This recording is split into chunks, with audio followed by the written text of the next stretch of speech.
Shalom, saudara. Hari ini kalau saya mau bertanya buat saudara, siapa yang ingin kaya? Saudara pasti semua ingin kaya. Amin, saudara. Nggak salah. Ingin kaya nggak salah, saudara. Yang salah itu adalah hidup sok kaya. Yang salah itu adalah hidup mewah sebelum kaya. Orang-orang yang seperti ini adalah orang-orang yang harus bekerja keras untuk membiayai gaya hidupnya yang mahal, saudara. Hidup mewah sebelum kaya itu sepertinya adalah fata morgana. Seperti saudara berlari di atas treadmill dan kemudian tapi saudara tidak kemana-mana. Ini dia. Orang yang kaya itu adalah orang yang memiliki penghasilan jauh lebih besar daripada biaya hidupnya.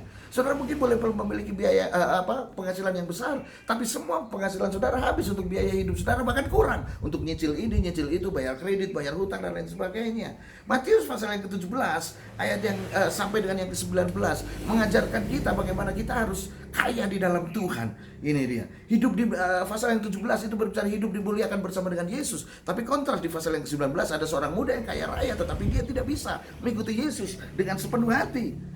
Dan hidupnya berakhir menyedihkan. Dan ini membuktikan bahwa tidak ada hubungannya antara uang dan hidup bahagia. Jadi artinya tidak ada jaminan yang pasti kalau saudara punya banyak uang, hidupmu bahagia. Justru banyak orang yang memiliki banyak uang, hidupnya gak bahagia. Artis-artis hidupnya banyak uang, tetapi hidupnya gak bahagia. Nah, kalau ada di antara saudara hari ini yang mau menikah dan kemudian saudara tidak memiliki uang yang cukup untuk mengundang banyak orang, jangan kecil hati. Uangmu, kemewahan pernikahanmu tidak menjamin kehidupan rumah tanggamu nanti bahagia. Jadi para orang tua, relax aja. Saudara-saudara yang mau menikah, relax aja. Dan saudara harus tahu bahwa uang ini bisa mengungkapkan apa yang ada di dalam hati seseorang. Artinya kondisi hati seseorang menentukan kemana uang itu akan pergi. Coba bayangkan kalau orang itu punya uang banyak dan dia kesepian, kira-kira dia kemana akan pergi. Bayangkan kalau ada orang yang punya uang yang banyak tetapi dia hatinya penuh dendam, kira-kira uang itu kemana akan pergi. Bayangkan orang yang penuh dengan ambisi kekuasaan dan dia banyak uang. Saudara bisa bayangkan uang itu kemana akan pergi. Ini dia.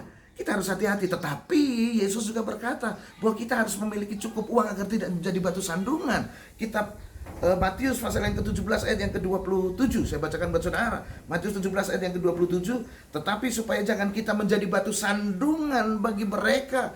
Banyak orang yang tidak punya uang akhirnya menjadi batu sandungan. Mereka mencuri, mereka menipu, mereka berdusta, mereka memakai ayat-ayat Alkitab untuk mencari uang. Mereka memakai pelayanan untuk memperkaya diri mereka sendiri dan akhirnya menjadi batu sandungan. Dan ini tidak diinginkan oleh Yesus. Tetapi Yesus tetap menginginkan saudara menjadi orang yang kaya, saudara memiliki keuangan untuk menjadi berkat, untuk bermanfaat buat orang-orang di sekeliling saudara. Dan terutama untuk saudara tidak menjadi batu sandungan. Ini dia. Apa yang dikatakan Yesus selanjutnya? Pergilah memancing ke danau. Bukan berarti saya suruh saudara memancing hari ini. Dan ikan pertama yang kau pancing, tangkaplah dan bukalah mulutnya, maka engkau akan menemukan mata uang 4 dirham di dalamnya. Ambillah itu dan bayarkanlah kepada mereka bagiku dan bagimu juga. Ini dia. Jadi rupanya di sini Yesus melihat bahwa segala sesuatu di kelilingnya itu adalah uang. Yesus melihat dan Yesus sedang memberitakan kepada saudara dan saya bahwa uang itu ada di mana-mana.